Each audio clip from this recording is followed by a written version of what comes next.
And frankly, you'd be annoying too if your favorite video game had songs like Rude Buster.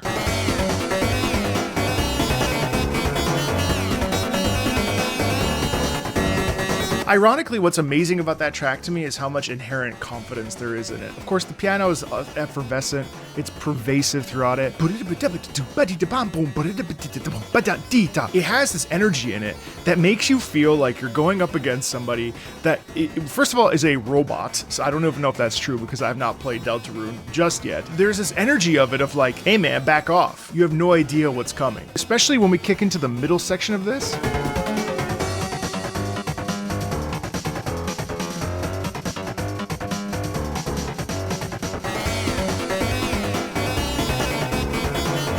Don't you love that? Because that feels like a tug of war. Da-da-dee, da-da-dee, da-da-dee, da-ba-ba-ba. That's like pulling towards you. Ba-da-dee, ba-da-dee. And it's cool because it's very intentioned. It feels very much like, hey, welcome to the party. Are you ready to go? And I absolutely love the rhythm underneath that's going on with the piano. It's so satisfying. And then you've got tracks like From Now On, Battle 2.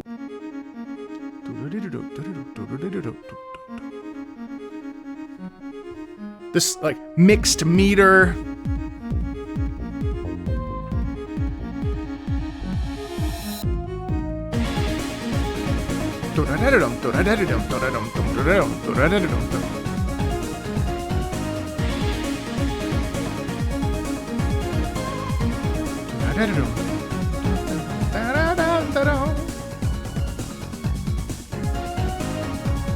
And not even to mention how amazing this motif of Fields of Hopes and Dreams and, Hopes and Dreams from Undertale and how it's sort of the through line of that. But then also, too, how we have this little nod to that motif and this little reference to it. It doesn't totally finish. It has this obviously this extra layer of intensity and this extra layer of tension because it's a battle. And so inevitably, while we're referencing the thing, we're also pivoting away from it. And it's kind of like you can keep doing what you're doing. You can keep trying. You can keep pushing forward. But the reality is that this is a battle and things are different now. And, no matter what you may think, these are the circumstances. Right? So the Fields of Hopes and Dreams motif is there. It keeps us checked in, but we're also pivoting away. And I think that that's a really, really interesting choice. Not only that, but there's so much like rhythm and meter happening here where things are constantly changing. There's always a pivot. There's always a switch. It doesn't feel like we can ever really find our footing. Right? So that impetus from an emotional perspective, not a technical perspective, keeps us off kilter. Because we're constantly changing. And so it's almost like this like pacing back and forth, right? It's almost like, I don't know. It's like you're stuttering for your words. You're having a fart time. You're having a hard time finding things to say because you're constantly thinking about, okay, there's stammering. There's this push and pull. It's amazing. Da-da-da-da.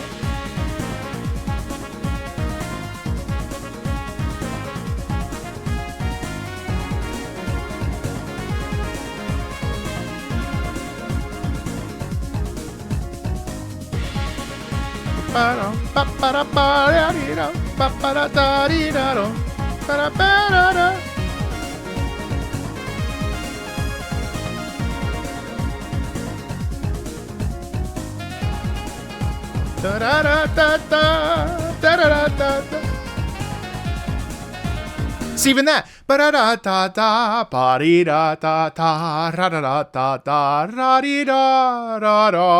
actually changed that and shifted around. So again, not only are we off kilter, but we're also expressing a new idea musically through using a motif, which is awesome. So we're actually variating on a theme, which is even cooler. With that saxophone, right?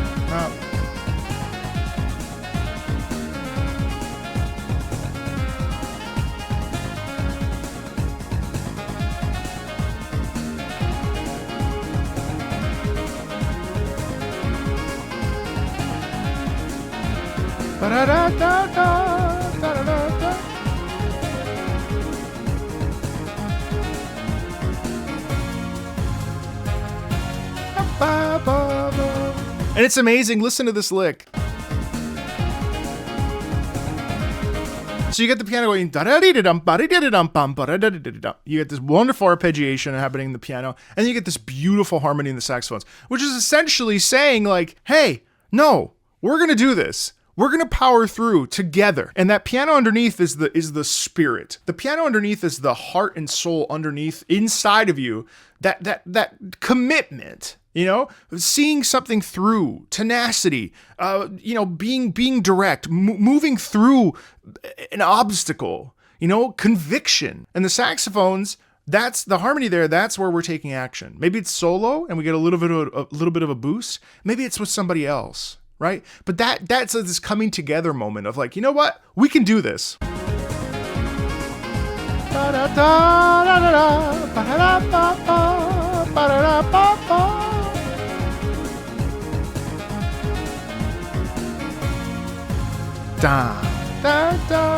da, da, da.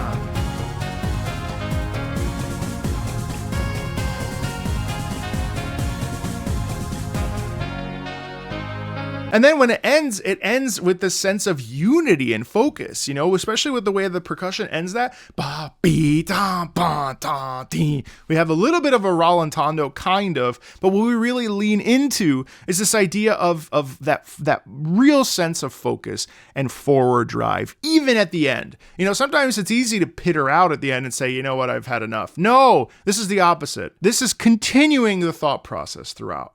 And I really like that. Then, of course, you got stuff from the, you know, Deltarune chapter 3 and 4 as well. The third sanctuary. Talk about mixed meter. I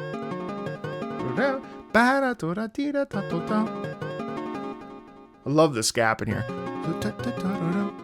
What is that? What is that pregnant pause, you know?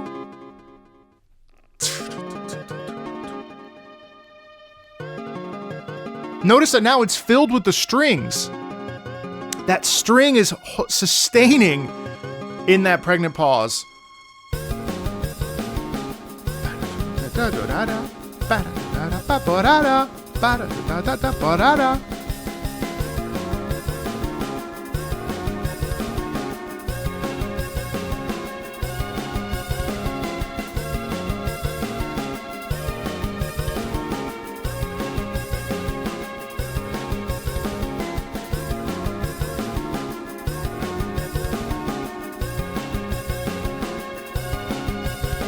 And amazingly, what you end up with is a track that has two distinct melodies. That's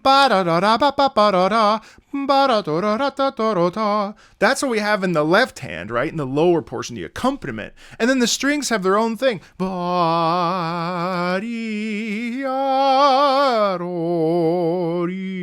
And what is this saying? What does it say to have these two separate entities, you know, accompanying, carrying each other? Well, it means that they're moving through together, much like the previous track. This is different because this has, I feel, even though it's more of an accompaniment mixed in with a melody, but the accompaniment also has a very persistent melody.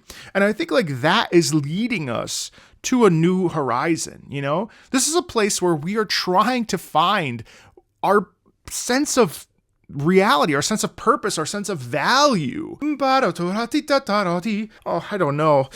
There's question in that inherently, where we don't know what to think and feel. What does this mean? Oh man, you know when you get repetitive thoughts, you can't stop thinking about something? That's what that feels like. It feels like this constant sense of like, well, I don't know what to make of this. I don't know. There's doubt in that. And then the strings kind of come in and they're like, well, yeah, but I wonder if I just keep moving forward, if I just, there's still optimism because of whatever key it's in, you know? There's this sense of a kind of very grounded hope. Now, that's not a loud hope. It's not boisterous. It's internal. It's saying, well, okay. No, I mean, I think, I don't know. You know? Let's keep going.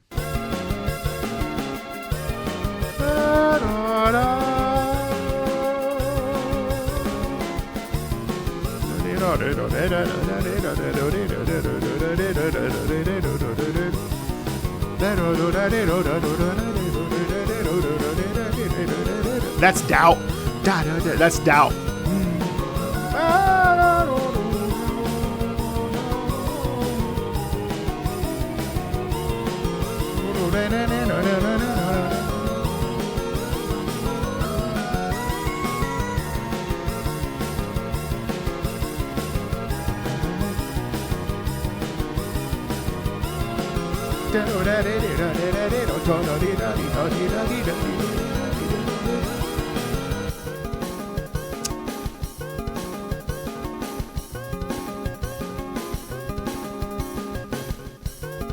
It's actually crazy. This is the second time I've heard this piece, and it's actually crazy how much is happening underneath the surface here that I don't have the proper like theory background to even begin to articulate. I'm sure there's other YouTube videos out there that like have sat down and looked at the meter and expressed how these things are, you know, sort of functionally. But like even from an auditory perspective, there's this constant sense of shift, and there's this constant mixed meter, and it's constantly pivoting meter and changing. And it's amazing because I think, you know, meter is such a stabilizing force. And one of the most interesting things is that when you're constantly shifting, you need to always be on ready, on standby, right? Like, yes, you can internalize a rhythm, you can internalize a meter, you can internalize a feeling of push and pull, but you know, having sung in a lot of contemporary operas, far more than I ever wanted to, frankly, you never really feel easy.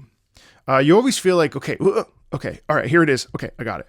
And so I think like that's kind of what I feel is being expressed. There's a little bit of doubt, especially in that section we just before I stopped. And then in this part, you know, it's amazing how we have this constant tug. You know, it's almost like someone tugging at the back of your shirt, being like, hey, no, I think it's over there, you know, and it's a labyrinth. It's confusing. We need to arrive at an awakening. We need to arrive at a moment where everything makes sense. And unfortunately, this is the pathway to get to that melodic, slow, beautiful piece, right? But in order to get there, we have to navigate through this. And I find this clash so beautiful because it's also so subtle. It's refined. You wouldn't necessarily know if you don't have necessarily a musical ear. It's not going to spring to mind. You're not going to be like, oh wow, that's mixed meter. Why is it syncopated here? Why is everything sort of off kilter? You might feel a bit odd, but that's the beauty of it. It's not there for you to like sit there and like, okay, well in this part it's 5/7 and then it's 4/8 and then it's 12/13. It doesn't matter. What matters is that you,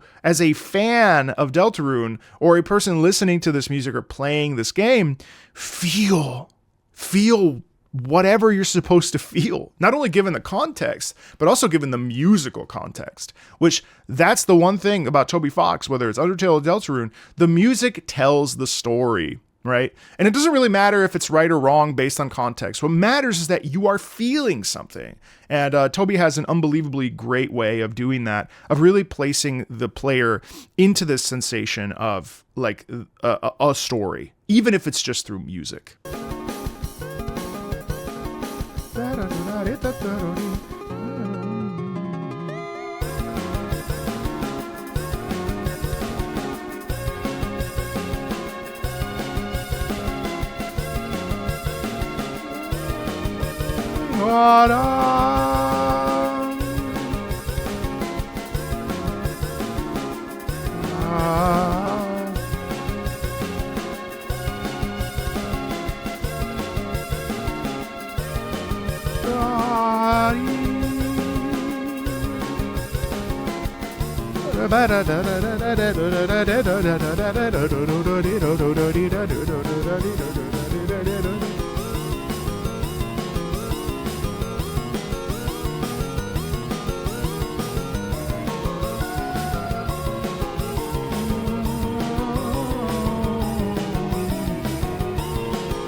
Huh? A shift?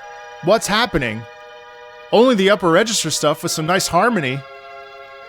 What am I seeing?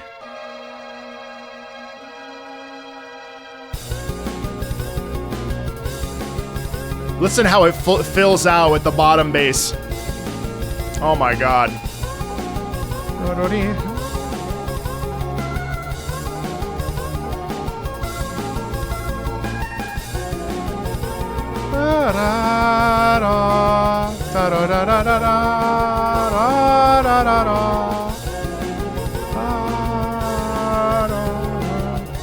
And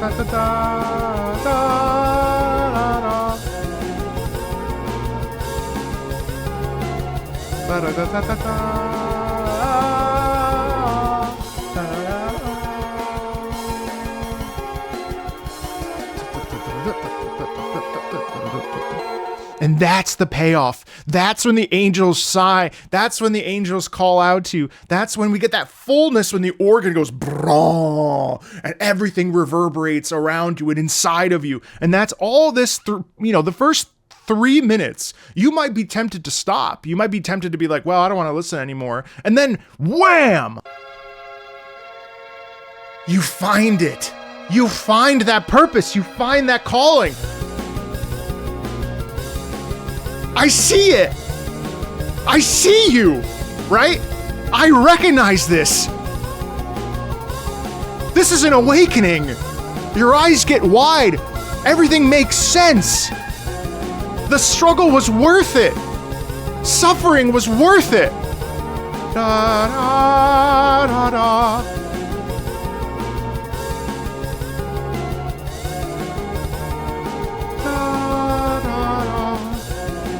And then it repeats and repeats, and it sends home the idea of finally arriving and being free. And I don't even know if that's accurate, but boy, is that what it feels like.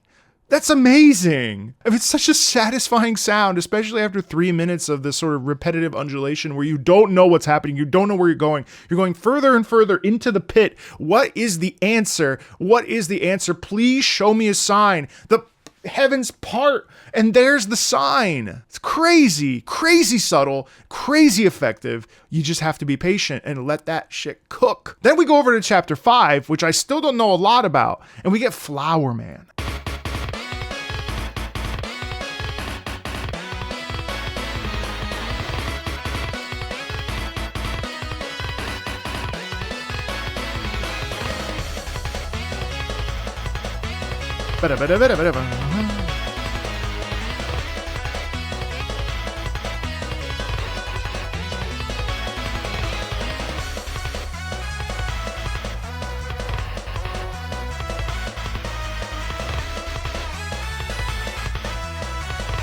Hell yeah, give me these trumpets, man.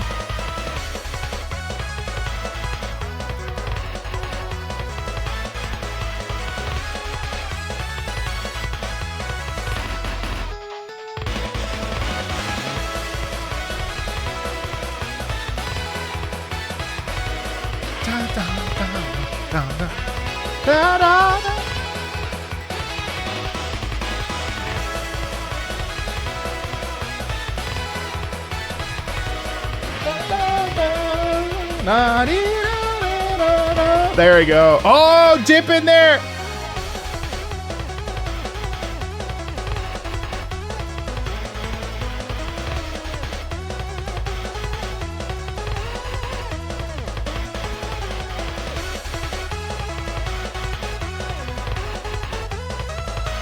Huh? Wait.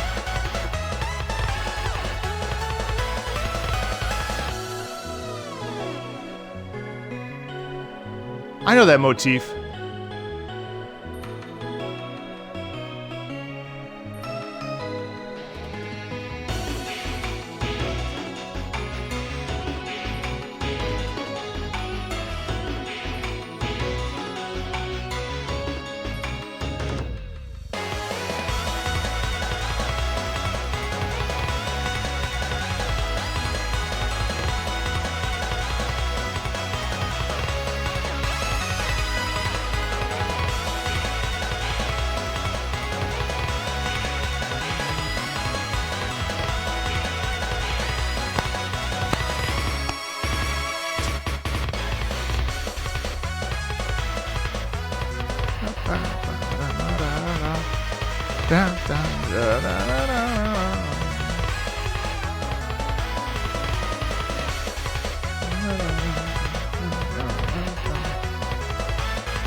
Man, that's amazing. I love that it plays with that hopes and dreams. First of all, the hopes and dreams motif is probably one of my favorite motifs in gaming and probably in life. Like, there's a track I won't play today, but I will be doing an entire OST review and listen live of Chapter 5 of Deltarune very soon. Garden of Hopes and Dreams, with that live orchestra, live band, is just divine. Ugh. I love this because this has gumption. This doesn't sit on its laurels. This song really says, I'm here and I'm going to do this. I'm going to do this. I believe in myself. I believe in everything that's been passed down for me. I am ready. And there's this galvanization. Now, Flower Man, I wonder if it's about Flowey. The flower guy from Undertale, where I guess that was at. Well, it doesn't matter. It's a separate conversation. All that to say, like, this is about being committed to your choices, honoring them, and then watching when good things happen. You know, when good things happen, which is possible in a dark, sad world. Sometimes good things do happen, and you just need to keep glued to that moment, because this track is emblematic of that feeling of like, man, you gotta hustle, you gotta grind. This is life, but then at the other side of life, there's also goodness, and there's optimism, and there's hope, and there's a glass half full, and there's opportunity. And there's enough for everybody to go around. And it's very, very, very hope core. And I love that. And I think that's why I love the Fields of Hopes and Dreams motif. Because, I mean, if we go back.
I mean, it's amazing, you know? People can say all they want. People can say whatever they want. They can say that Undertale fans are annoying, but frankly, every right to be when the music is this dang good. Thanks so much, and I'll see you later. Bye.